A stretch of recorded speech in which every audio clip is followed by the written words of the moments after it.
Good. So you're watching part 2 of the ultrabooknews.com live review of the Samsung Series 9 15-inch 2012 version with Ivy Bridge update. So we've got that here. Part 1, we just did an overview over the device. We've already talked in the background. We've got a chat session going here about some of the details, answered some questions. But now we're going to do boot speed tests, and I'll show you through some of the software that's included and talk around some features and feelings about the screen, the keyboard, the touchpad, and we'll do some few performance tests in this video as well. So it should, hopefully we can get this done in 10 to 12 minutes, but we'll switch the cameras over now and we'll go for the first fresh boot test, and we'll do that, and we'll get the clock up at the moment and to go. 1, 2, 3, 4. Post is very quick there. 6, 7, 8, 9, 10, 11, 12, 13, 14, 15, 16. Okay, we'll give it 16 seconds, 17 maybe. And there's the welcome sound at about 19 seconds. So it's as fast as the fastest Ultrabooks in terms of boot speed. Samsung were quoting 9.1 seconds Windows 7 boot speed, so doesn't seem to be the case. But maybe that's I know what that is. That's actually from hibernation, not from cold boot. Let's do the standby test. Now note that we don't know when the device is in standby because there's no external lamps on this that I can see at all. So I don't know if that's finally gone into standby yet. And I should imagine it is by now. But you'd think with a premium device like this, they could stick a couple of lamps somewhere on it just to tell you if it's on or off. Right, let's do this is supposed to be under 2 seconds for the recovery from standby, so 0, 1, 2, 3, 2.5 seconds, maybe 3. Okay, but it's as quick as any other Ultrabook as well, and really 2 seconds is great. That wireless LAN connected pretty quickly as well. And in fact, I'm going to connect to different wireless LAN here so that we've got the local one. Good. Can I demo the keyboard backlight? No. The Umgebung, the local light here is too high, so I'm just going to turn that off, and we should be able to switch the backlight. Well, we can make it back. We can make it dark by just putting our fingers over that. Now, can you see the backlight? If I switch it off, switch it down. There you go. You can. It's not actually that bright, and we noticed this in the train yesterday coming back. I'll just take my finger off that, and you'll see it go. It's not hugely bright, but it doesn't actually have to end up being hugely bright because when it's dark, having it too bright can be quite a distraction. So it's adjustable to 4 levels, and it's automatic as well. So when it gets too bright, it will go off. And it also adjusts the backlight of the screen as well. So that's simulated darkroom, and there you go. That's ambient light here. I can't demo the screen brightness because of the auto brightness on the camera. There's the lowest, and then there's the highest, and that really is quite bright. As I mentioned in the break a few minutes ago, high screen brightness on this takes a lot of energy. So if you are thinking of needing long battery life in an outdoor or a very bright environment, bear in mind that high brightness means a lot of battery drain in the order of another 3 watts maybe on top of what your normal mid-level brightness is. So bear that in mind. Let me just quickly show you SSD sizes on this one. For the video we were talking about this, we've got 87.5 gigs. Hold on a minute. There's a whole load of. No, okay, this has been used a lot. The actual partition that's available is 87.5 gigs. So there's a recovery partition here that's in use, and obviously the loss from formatting of the 128 gig drive as well. And we'll continue with the tests, and we're going to go for crystal marks. Let me just quickly do the crystal mark test for you so we can get the SSD speeds. This is something that a lot of people have been asking. Let's just zoom in as well on that one for you.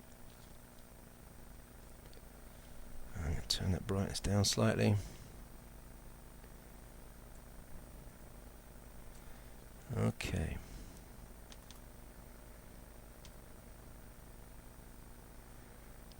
So let's just run just a couple of 100 megabyte transfers just to get the idea of that. Hope you can see that on the screen.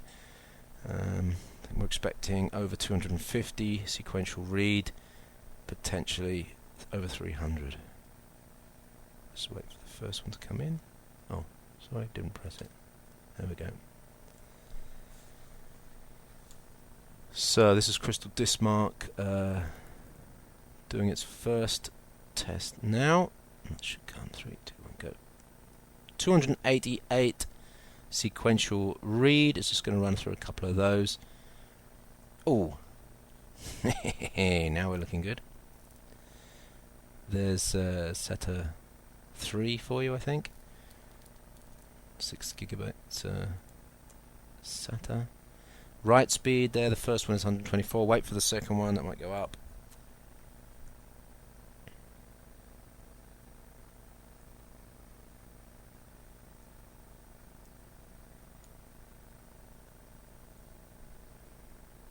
$124.7. A little discussion in the background in the chat going on there. What about someone was asking about a better screen. Okay, well, we'll have that question again in the background. So let's just get down to the 4K write, and then we'll... So the write speed of only 124 max sequential is not super impressive. The read speed there of 379 is pretty useful. And if the 4K read and writes are so-so by the look of it. I mean, so-so means pretty good, but not the best we've seen. We can hopefully find the... So 9 megabytes a second write at 4K is not hugely impressive there. I'll just let that run through and I'll save that figure. We can use it later.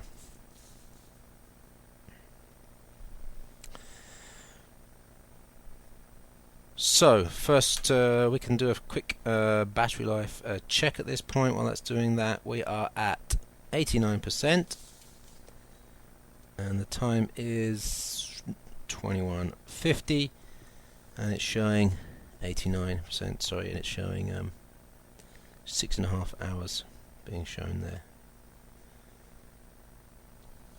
We're expecting around 7 to 8 hours of usable battery life on this. Right. Good.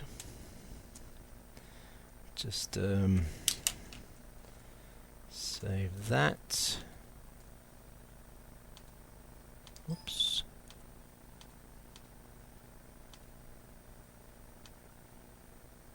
Come on, save as a JPEG. That's Crystal Disk. Good. Alright. So there's your Crystal Dismark there. Let me just show you some of the apps that are included here. Samsung apps, worth mentioning. And we've got Easy File Share, Easy Migration, which are stuff that not many people are going to use. Easy Settings is the settings manager, which is what you get when you press function F1. It takes a good 5 seconds to pop up, which I think is extremely annoying. But you get to play with, the fast boot, fast start, USB loading, USB sleep and charge, the battery life extender. So Samsung are saying, actually this is worth mentioning, Samsung are saying 3-year battery life with I think something like 75% usable battery after 3 years if you use the Samsung battery life extender. And the Samsung battery life extender limits the load charge to 80%. So you do get longer battery life, a 3-year battery life. It's not guaranteed, by the way, but you'll have to use battery life extender to get to reach that. What else have we got on here? Quiet mode. We'll talk about heat and noise in a minute. There is Samsung's screen control, Wi-Fi control, and all sorts of other stuff, sound stuff as well. Oh, okay. Speakers are okay. Nothing blinding. Nothing earth-shattering. But they're okay. I think they're probably a little bit below the quality of the Asus UX devices. There. Right, let's have a little feel for heat now. Feeling on the back. So we're actually running in balance mode now. So the CPU will be running 1.7 800 to 2.7 gigahertz, depending on requirements. There's no heat at the back, no heat at the front. And let me just have a little listen to the fan noise. We are silent, no fan at the moment. There is a quiet mode on this. That wasn't on. I just made double sure that it was off. So at the moment the device is silent, which is going to be useful for you guys that are using it in quiet offices.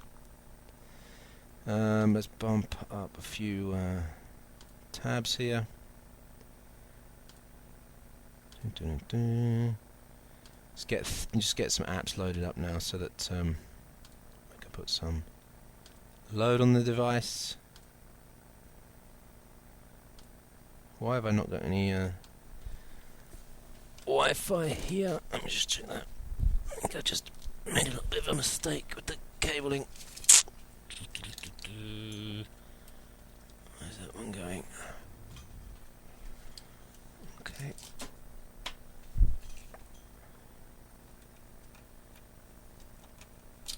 It does help to plug the hotspot into the switch.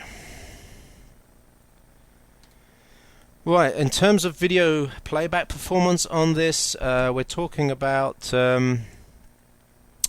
the Ivy Bridge platform being able to play 4K resolution videos at the same time.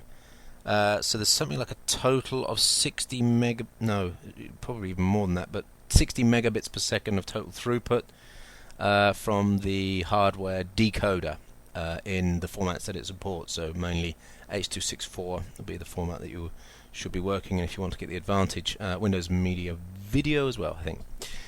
And I can certainly say that 1080p works fine. And I've tried to download some 4K videos, but they've been huge, and I haven't even been able to get them downloaded. So let me just give you a 1080p, and we'll look at the CPU usage. Let's go here to videos, and we've got full 1080p here. Let's just check on the bitrate. Don't have the bitrate of the video. Right, let's just bring you that.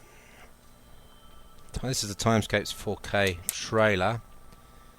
Of course you won't be able to see the quality there. It is absolutely beautiful, but I'm watching from the side, of course. Okay, let's give you the viewing angles.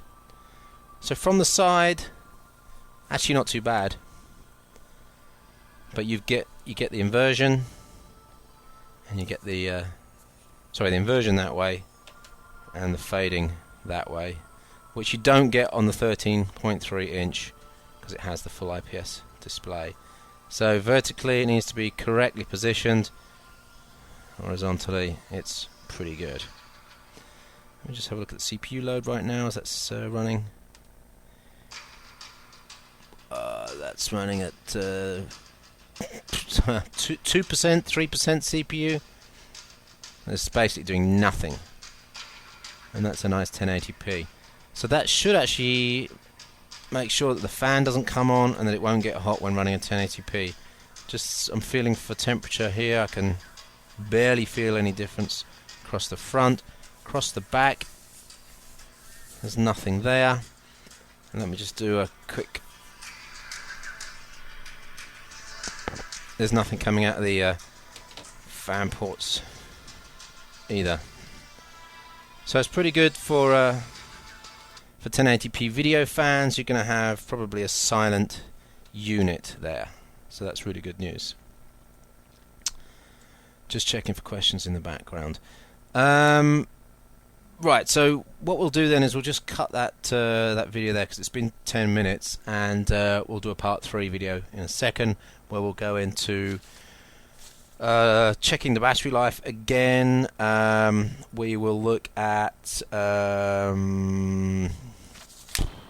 let's have a think. What can we do? We'll do the Cinebench test, and we'll do gaming test as well, and we'll also take questions from the chat channel as well. So thanks for watching part 2. Stay tuned for part 3, and check out ultrabooknews.com for the full review of the Samsung Series 9 2012 with Ivy Bridge. Thanks for watching.